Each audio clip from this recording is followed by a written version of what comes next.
ಚಾಮುಂಡೇಶ್ವರಿ ದೇವಸ್ಥಾನದ ಈ ಅಭಿವೃದ್ಧಿ ಯೋಜನೆಗಳ ಅನುಷ್ಠಾನವಾಗಿ ಸ್ಥಾಪನೆ ಮಾಡಿರ್ತಕ್ಕಂಥ ಚಾಮುಂಡೇಶ್ವರಿ ಈ ಒಂದು ಪ್ರಾಧಿಕಾರ ಏನಿದೆ, ಈ ಪ್ರಾಧಿಕಾರದ ಪ್ರಥಮ ಸಭೆ ಇವತ್ತು ಮಾನ್ಯ ಮುಖ್ಯಮಂತ್ರಿಗಳ ಅಧ್ಯಕ್ಷತೆಯಲ್ಲಿ ನಡೀತಾ ಇದೆ.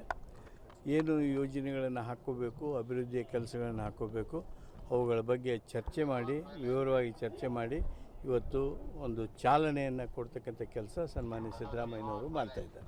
ಮುಖ್ಯಮಂತ್ರಿಗಳ ಸ್ಥಾನದ ಬಗ್ಗೆ ಯಾವುದೇ ರೀತಿಯಾಗಿರ್ತಕ್ಕಂಥ ಚರ್ಚೆ ಅತ್ಯಂತ ಅಪ್ರಸ್ತುತ. ಮುಖ್ಯಮಂತ್ರಿಗಳು ಅವರು ನಮ್ಮ ರಾಜ್ಯವನ್ನು ಮುನ್ನಡೆಸುವಂಥ ಕೆಲಸವನ್ನು ಮುಂದುವರಿಸ್ತಾರೆ. ಯಾವ ಕಾರಣಕ್ಕೂ ಈ ರೀತಿಯ ಪ್ರಶ್ನೆಗಳಿಗೆ ಅವಕಾಶ ಇಲ್ಲ. ಸರ್, ಸಭೆ ಕುರಿತಾಗಿ ಪ್ರಮೋದ ದೇವಿ ಒಡೆಯರ್ ಅವರು ಆಕ್ಷೇಪ ನನಗೆ ಗೊತ್ತಿಲ್ಲ, ನಾನು ನೋಡಿಲ್ಲ. ಆದರೆ ಈ ಚಾಮುಂಡೇಶ್ವರಿ ಪ್ರಾಧಿಕಾರ ಏನಿದೆ, ಈ ಪ್ರಾಧಿಕಾರ ಈ ಭಾಗದ ಈ ಪ್ರದೇಶದ ಅಭಿವೃದ್ಧಿಗಾಗಿ ಮಾಡ್ತಕ್ಕಂಥ, ಈ ಟೆಂಪಲ್ ಅಭಿವೃದ್ಧಿಗಾಗಿ ಮಾಡ್ತಕ್ಕಂಥ ಒಂದು ಪುಣ್ಯದ ಕೆಲಸ.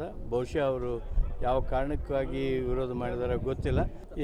ಯಾವುದೇ ರೀತಿಯಾಗಿರ್ತಕ್ಕಂಥ ತಾಂತ್ರಿಕ ತೊಂದರೆ ಇಲ್ಲ. ಇವತ್ತು ಸಭೆ ಮಾಡಿ ಅಭಿವೃದ್ಧಿಗೆ ಚಾಲನೆ ಕೊಡ್ತೇವೆ.